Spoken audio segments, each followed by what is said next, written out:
My name is Colonel Ray Doss, and I was standing on the observation deck of the USS Constitution when the Kryveth fleet dropped out of warp above Earth for the second time in 11 years. The first time, they came to conquer. This time, they came to finish the job. I still remember the silence in that room the day the first invasion ended. 8 billion people watching the sky, waiting to die, and instead watching 300 alien warships burn instead. Nobody outside this planet believed humans could do that. Hell, half of us didn't believe it either. We were a species that hadn't even finished arguing about whose flag went on the moon, and somehow we'd cobbled together enough plasma cannons, salvaged alien tech, and sheer stubbornness to turn an extinction fleet into scrap metal. Kryveth called it a fluke, bad luck, a miscalculation, so they came back to correct it. "Colonel, 30 ships just entered the system," said Lieutenant Casey Bright from the sensor station, her voice tight but steady. "That's 10 times the first wave." I didn't answer right away. I was watching the tactical display, watching those red icons bloom across the screen like a wound opening. 30 capital ships, each one bigger than anything we'd built, each one carrying enough firepower to crack a continent. "Get me Director Holloway," I said. Director Amanda Holloway ran what used to be called NASA and was now something closer to Earth's Unified War Ministry.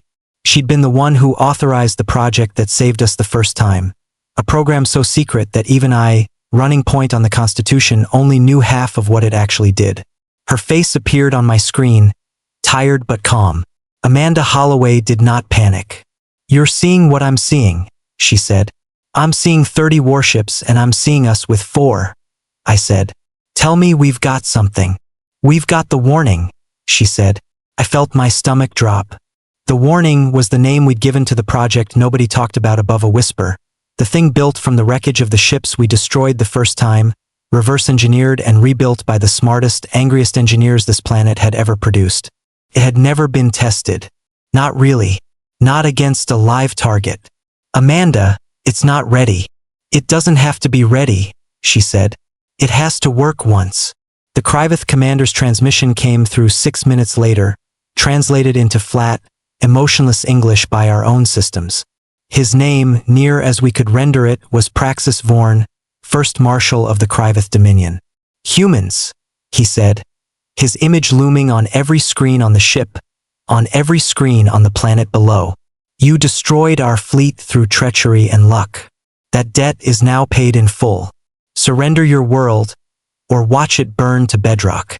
I stood there, staring at that alien face, gray, angular, utterly certain of itself, and I thought about every human being who'd ever been told they didn't have a chance.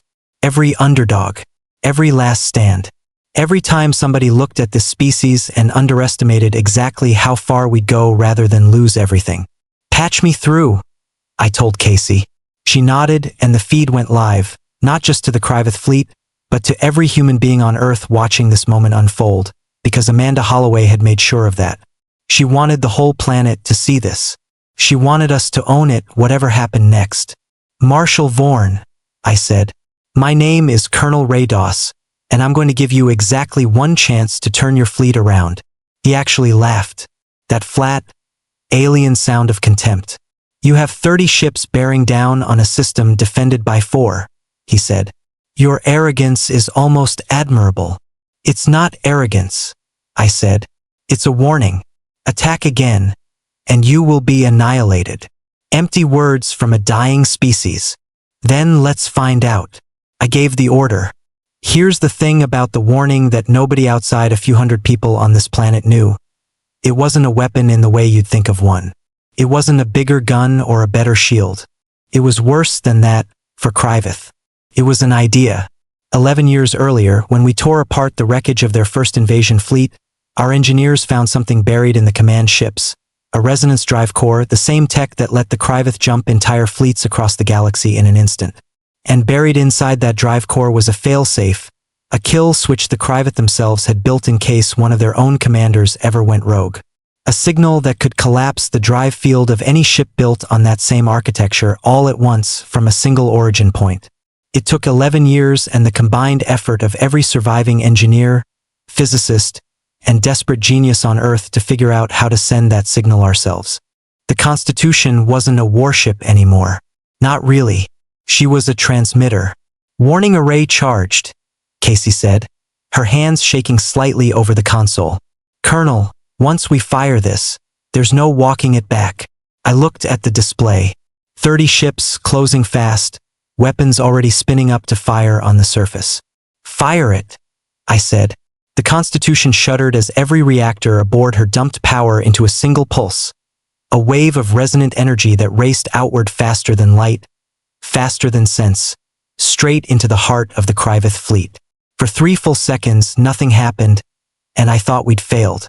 I thought about my daughter, Emily, down in Colorado, watching this on a screen somewhere, waiting to find out if her father's ship was the reason the sky stayed intact. Then the Kryveth fleet went dark. All 30 ships, drive cores collapsing in sequence, weapons systems failing, hulls drifting powerless against the black. Not destroyed. Worse than destroyed, for a species like the Kryveth. Humiliated, crippled, utterly, completely at our mercy. Marshal Vorn's image flickered back onto my screen, no longer laughing. What have you done? He said. And for the first time I heard something like fear in that flat alien voice. I told you, I said. Attack again and be annihilated. We didn't say how. We didn't destroy them. Amanda Holloway insisted on that, and I agreed with her, though every instinct in me wanted otherwise.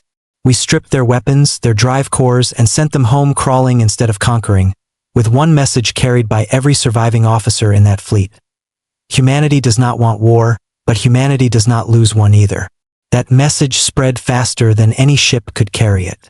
Word travels between the stars the same way it does on Earth, through fear, through respect, through the stories people tell about who not to mess with. Nobody's tested us again. Not yet, anyway. But I keep the Constitution fueled and ready, because I learned a long time ago that the galaxy doesn't respect a warning it thinks you won't back up. And Earth, for all her mistakes, all her noise and division and endless arguing, Earth always backs it up. That's the thing they never saw coming. We don't quit. We never have. And we never will.